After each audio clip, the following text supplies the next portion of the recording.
Sapa? Koko Prabu Mandura mongko nggawa Kyai Nenggala. Sumbar-sumbar yen Setyaki ngewangi Bagong, Koko Prabu Mandura ngewangi Kurawa. Saiki wis maju ning pabaratan nggawa Kyai Nenggala. Sampeyan wedi? Ora wedi, ning aku wedi yen ditukani Koko Prabu Ndrawati. Aku engko sing ngomong. Tenang to. Iki ana MC-ne.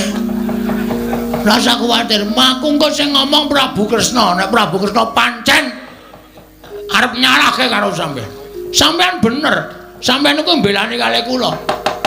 Kula wong ringkih, kula wong cilik, kula wong bodho, kula ming kawula. Nek kula ajeng dikeroyok Kurawa sampean duwe rasa mbelani niku tukul saka jiwa kasatriyan sampean. Iya, nggih. Ora usah wedi. Mungsuh Nenggala wedi. Nenggala pusaka ampuh. Gunane apa Setyaki duwe gada wesi kuning? Jupuk. Tantang Baladewa, Nenggala karo gada wesi kuning menang endi? Ngono. Engko meng ngono kok mundur. Wah, dipiyi presane bae akeh. Isin Setyaki Senopati Ndrawati kok wedi karo Nenggala. Gada wesi kuning diturun Nenggala kira-kira menang endi? Men disekseni piyai akeh. Ngono Bagong ke? Ya.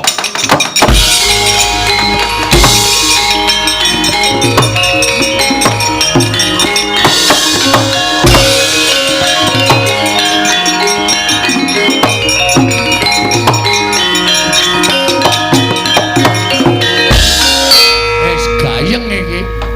Nek ngene iki aku kudu cepak-cepak mulih iki. Gandak blagunduk karo gembal. Sumerante hawela. Iki mesti bakal dadi perang gedhe. Merga kowe nantang Begawan Durna, aku nantang karo Sinuwun Prabu Mandura. Wis ora usah kuwatir. Mbangane awak dhewe kelangan Petruk. Ha iya. Awak dhewe luwung baya mbudidaya piye carane supaya iso mboyong Dewi Werantawati. Ha wis bener. Ning Kurawa wis mlaku baris rantak-rantak. Kosike iso uga Kurawa kae mengarep upacara? Ora. Baris kok mengarep upacara iki dinane ora Senin kok upacara. Sesuk-esuk ki Senin. Nah iya. Pak Pethuke ya, Reng, hati-hati ya nganu wer. Ora kira. Kowe ngono aku duwer kok. Ya wis ngati-ati ya, Gong. Pangestumu tak jaluk. Kowe wong tuwa ngasuh wae ora sampe melu-melu ya.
Lamun katututan lamun mangsa prawira digdaya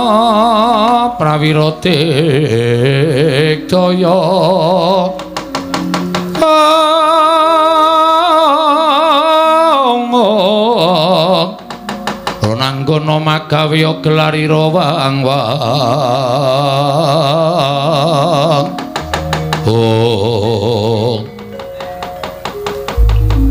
Ndara Kartamarma. Iya, Bagong. Aku sing goleki karo kowe.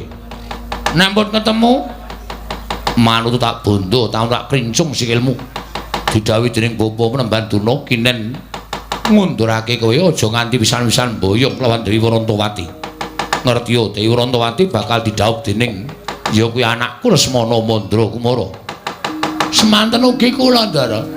Nek nganti kula wangsul gagal mboyong Dewi Werantawati, kula kelangan Petruk. Mula mbangane Petruk mati, mongko Petruk menika rol-role Panakawat. Petruk niku anake bapak, nek Petruk mati bapak sedih. Nek bapak kula sedih, wong sedih niku mesti kencokan penyakit. Nek bapak kula sedih kencokan penyakit, bapak kula lara. Nek bapak wong lara niku kembange mati. Petruk mati, bapak sedih, lara, mati. Wah, ya iso tumpes kelor. Mula mbangane Petruk mati, luwung kula mawon sing kudu iso budidaya ngalahke Kurawa. Lho. Wani karo Kartomarma. Sing tak wedeni apa? Wani aja linggo ning ngisor. Ayo ngadeg padha karo Kartomarma. Nandhake yen pancen kowe sewani karo Kartomarma. Kula teng ngisor mawon. Sebab ya apa? Wis kula seneng teng ngisor.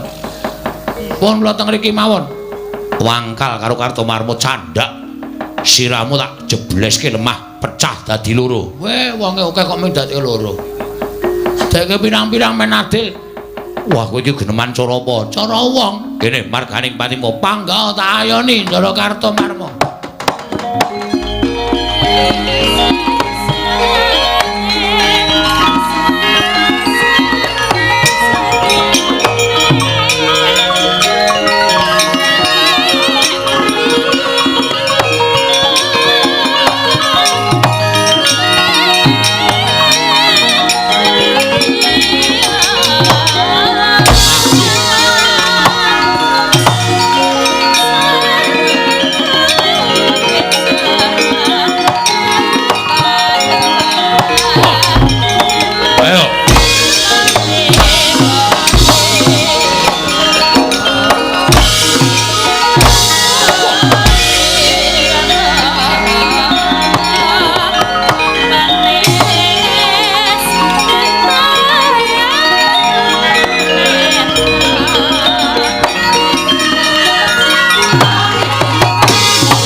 Gikur tak suwuk.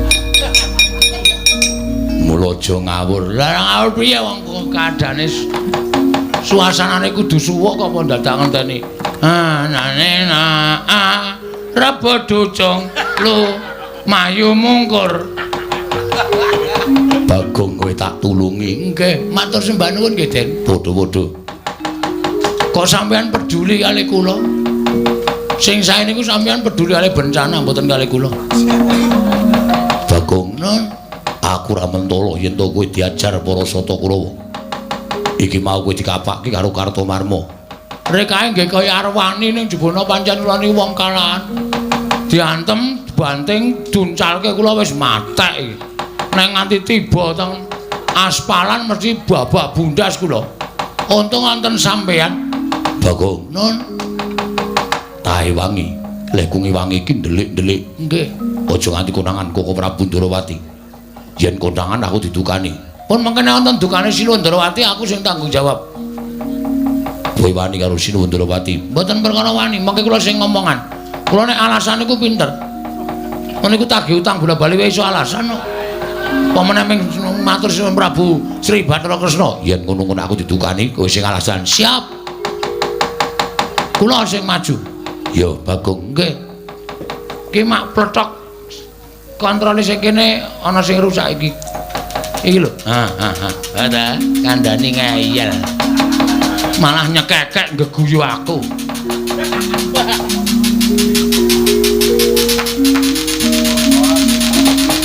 Yo.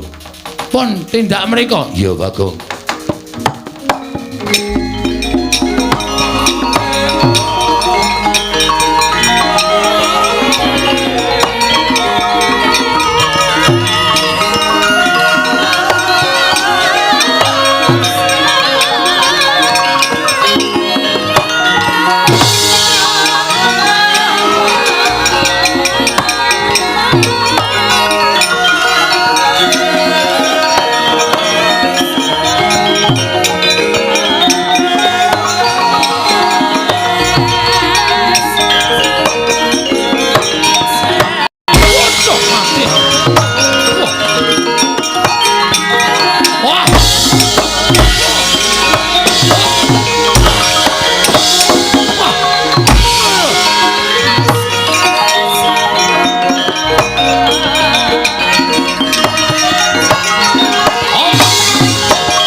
Ih, Bopo Menemban.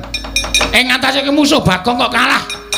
Kowe iki derajate kadang nata lah kok dadi musuh Bagong kalah ki piye? Mboten Bagong yang majeng. Lho sapa? Setyaki. Setyaki? Ih, kasinggihan. Setyaki ngamuk punggung. Sajaipun Setyaki mboten mentala nyumurpi Bagong dipun kroyok dening para sata Kurawa. Dumunten piyambakipun tumandang karya Kurawa bubar mawut mboten kanten-kantenan.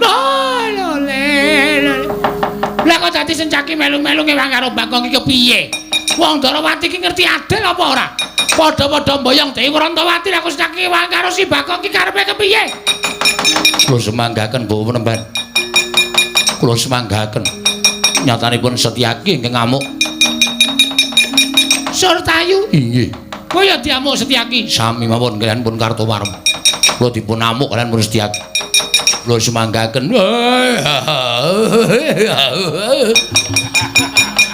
Tur sasana kok maju dhisik. Ha iki lekae yo mendang paripurna. Ndang rampung lho iso ngrangket Bagong jebulane yo. Bagong diwangi Setyaki. Cah cilik nek tumandang jeblas-jebles. Kula semanggaken Bapak Penemban. Kula semanggaken kula mboten iso mungsuh Bagong merkono pepalange Setyaki. Oh, gugu karepe dhewe panes-paning jajalan. Ya, nadyan kowe dewangi Setyaki apa kira-kira Setyaki wani nandhi kridaning Nalendra Mandura.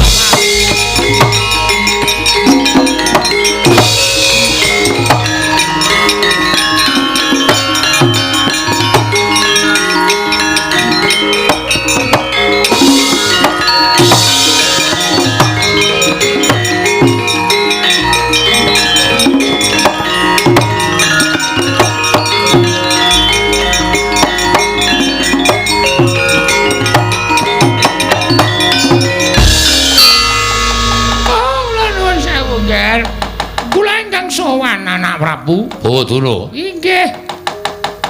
Sampeyan kok mundur niku pripun? Oh, inggih kula ingkang badhe muncatus paduka anak Prabu Baladewa. Jebul pinanggipun tiyang Darawati menika mboten adil. Lho, mboten adil kados pundi? Nyatanipun Kurawa majeng badhe nyepeng dhateng pun Bagong. Bubar sanganing para sata Kurawa bubar mawut. Nungsung puyang numbuk bentus. Mboten wantun kaliyan Bagong. Lho, ing atase Kurawa kok kalah karo Bagong ini lho. Wedine priye niku? Jalanane napa? Oh, kula nuwun pangapunten. Nuwun sewu, nggih, nuwun sewu. Ingkang perang menika sanes Bagong. Lho, sing perang dudu Bagong lho sapa sing perang? Ingkang perang menika Setyaki. Bagong dipun rencangi Setyaki. Lho. Kyai Prabu Darawati ora elek-elek karo Setyaki. Jenenge wong Darawati ora adil. Setyaki kaya Bagong yen ngono Baladewa ngewangi sata kula.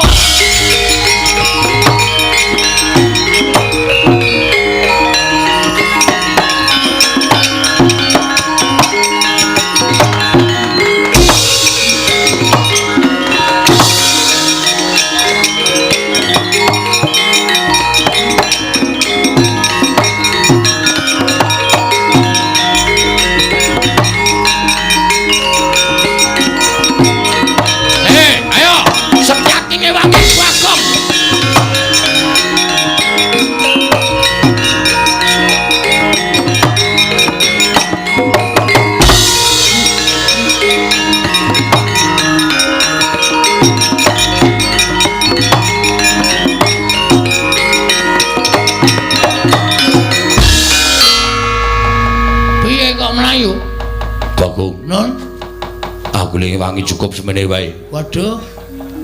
Lek golek tenaga kangelan sampean mboten ngewangi. Bagong, Nun. Sing maju dudu Kurawa meneh. Sapa? Prabu Mandura. Mongko nggawa Kyai Nenggala. Sumbar-sumbar yen Setyaki ngewangi Bagong, Prabu Mandura ngewangi Kurawa. Saiki wis maju ning pabaratan nggawa Kyai Nenggala. Sampeyan wedi? Ora wedi, ning aku wedi yen ditukani Prabu Darawati. Aku engko sing ngomong. Tenang to. Iki ana MC-ne. Rasa kuwatir, aku engko sing ngomong Prabu Kresna. Nek Prabu Kresna pancen arep nyalahke karo sampean. Sampean bener. Sampean iku mbelani kalih kula. Kula wong ringkih, kula wong cilik, kula wong bodho, kula ming kawula. nek kula ajeng dikeroyok Kurawa sampeyan duwe rasa mbelani niku tukul saka jiwa kasatriyan sampeyan. Iya. Nggih. Ora usah wedi. Mungsuh Nenggala wedi. Nenggala pusaka ampuh. Gunane apa Setyaki duwe gada wesi kuning? Jupuk. Tantang Baladewa Nenggala karo gada wesi kuning menang endi? Ngono. Engko meng ngono kok mundur. Wah, dipisi-presani bae akeh. Isin Setyaki Senopati Ndarawati kok wedi karo Nenggala. Gada wesi kuning diturun Nenggala kira-kira menang endi? Men disekseni piyai akeh. Ngono Bagong. Ke, yo.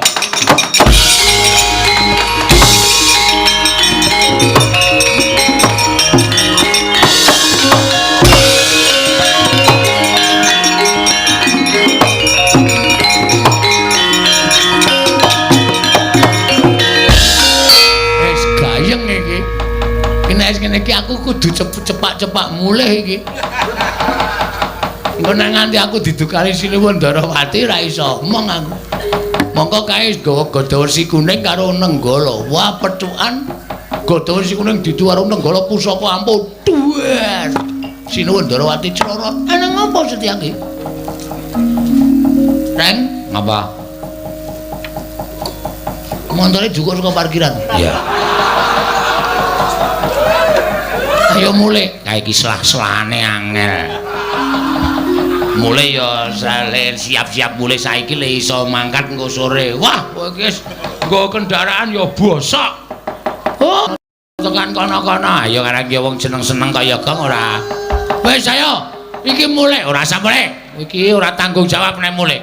Ditonton sik Ndara Baladewa karo Ndara Setyaki le gelut piye menang sapa? Anak dhewe aja-aja nggawa gada wesi kuning. Engko nek Sinuwun Ndarawati tekan kene ora masalah wis to. Sinuwun Ndarawati ki wong arif, wong bijaksana kali.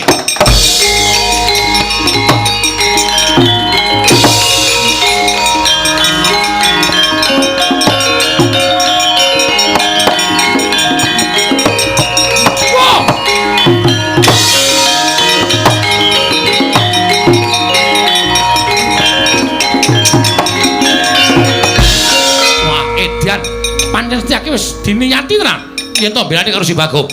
Lho, ngliga pusaka ngarep ruji Kyai Gada Wesi Kuning. Dasar Pranyata. Koko Prabu pancen wis niat belani Kurawa nggawa Kyai Nenggala. Mentala karo Bagong, mentala karo Setyaki. Wong Tegelan kudu dimungsi wong Tegelan. Lho, kowe wani karo Baladewa? Nuwun sewu, mboten ateges kula wantun. Nenek Bagong tekaning pati saka Kyai Nenggala kula ora nrimake. Kok gawa wesi kuning? Yes ben, ayo jajal ditu. Wesi kuning karo Nenggala menang endi? Edian. Ora edan iki tenanan. Lho. Weh, dalah. Arep nyoba pusaka kadewatan. Jojo Kyai Nenggala. Diban gada wesi kuning pecah. Wah, mati tenan aku. Tak tegeli kok ora Prabu. Setyaki, Setyaki.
Manggelung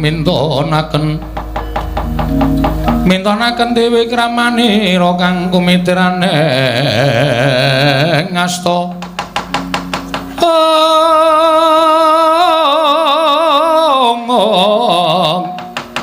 kang kumitirane ngastane ngasta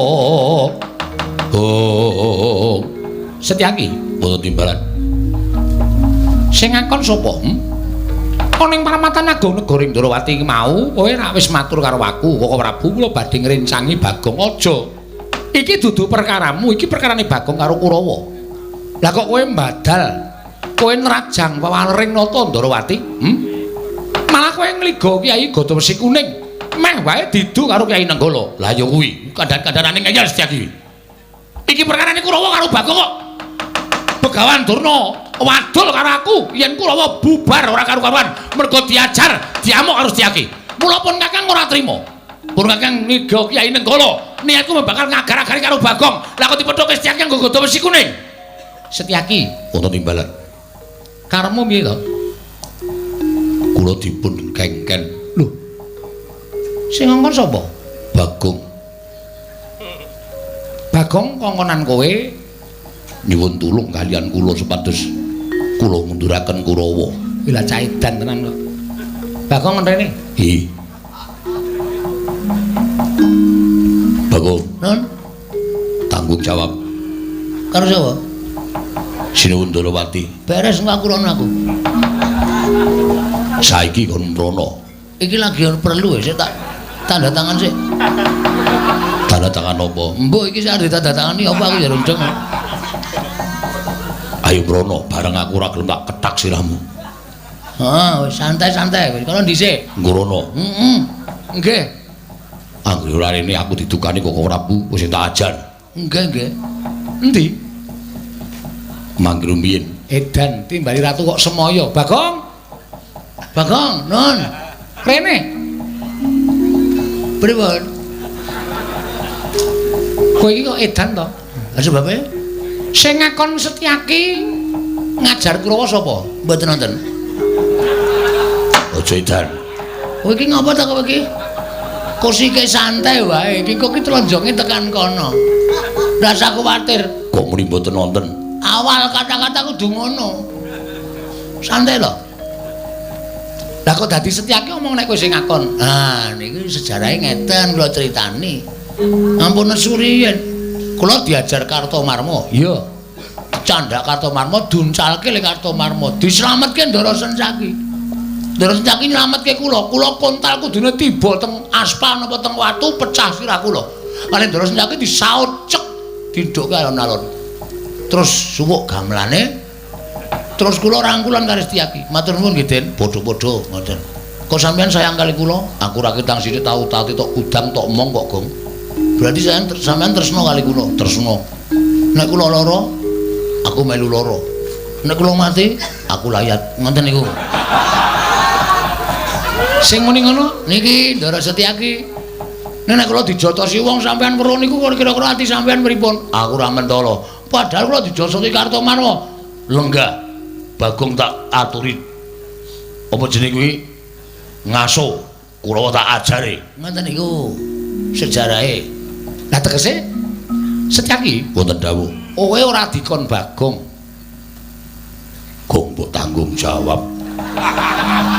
Iki engko tekan kono, santai wae to. Lagi tak rembug.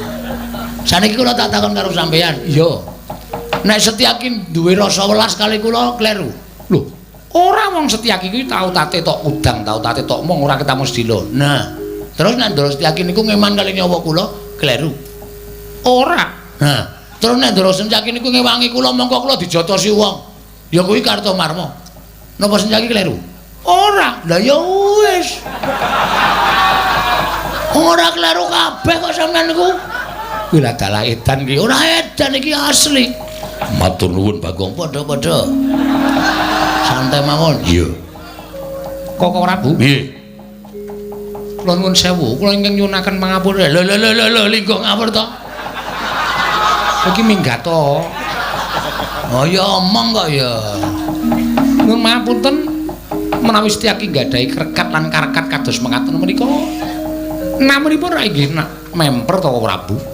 Lho persis Setyaki ngitung-ngitung. Kurawa tekan niki sing nggawa aku ing ngembeta panci panjenengan. Ning nek Kurawa didhawuhi karo Begawan Durna kon njotosi Bagong menika napa ya memper. Lah Bagong menika namung ijen kaliyan Gareng, mongko Gareng awakipun kados mekaten menika. Tangane cekot sikile bejing mripate kira kon perang. Ampun rasane gareng.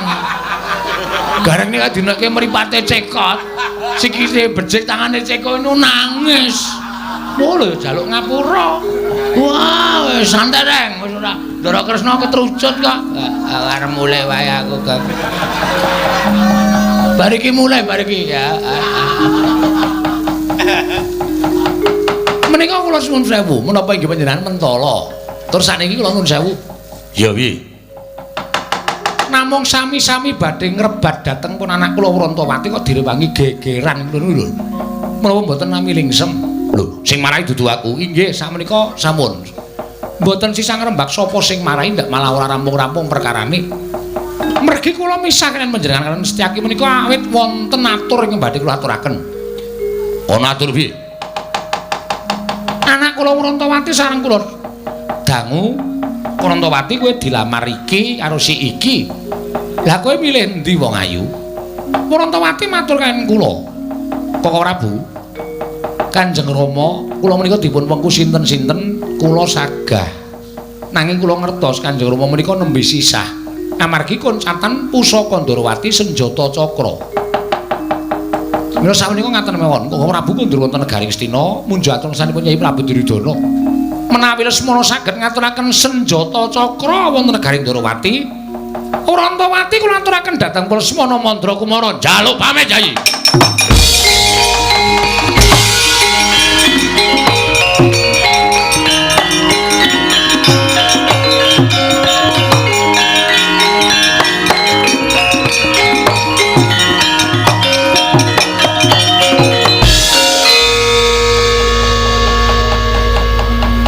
Menapa semanten ugi kula nggih ngaten menika? Iya Bagong, aku ora bakal wola-wali. Wrantawati matur kaliyan aku Kanjeng Rama, yen to nyuwun pamit durung. Durung aja kesusuman ketok kaya Prabu Baladewa. Wong kowe kok kaya Prabu Baladewa, gareng kon mrene. Apa? Timbali Ndara Kresna. Nah, ngene komplit aku le dawuh ora kepenak to. Kok suwe men ra teka-teka? Sikile niku becik. Dadi nek mlaku niku suwe. Duh keseron aku mesti krungu kan. Anggere diecele cacat nangis keloro-loro. Lah. Kowe bali yo? Nggih. Omong karo Petruk? Nggih. Petruk bakal tak wengku dadi mantuku netepi janjiku. Nggih. Ning ya Petruk kudu iso ngaturake senjata cakra. Waduh. Lelang dek kapan e? Wis ora perkara kuwi prilang dek kapan ora usah tak takon werna-werna. Mergo aku wis ngerti ukaramu kaya ngapa kuwi aku wis ngerti. Kowe iki mung senengane guyon sembur-sembur adas. Iya ta? Nggih. Ning nggih nyuwun prisa mergo hitungan Jawa niku iso mbok menawa kula iso ngitung Jawa. Ilange nek ora karo dikliya dina. Anggara kasih, anggara wis ketembung anggrek. Kasih iki cinta. Cinta sejati memberi bunga anggrek. Ngapa iki ra ngomongke kowe lho? Wah, ora.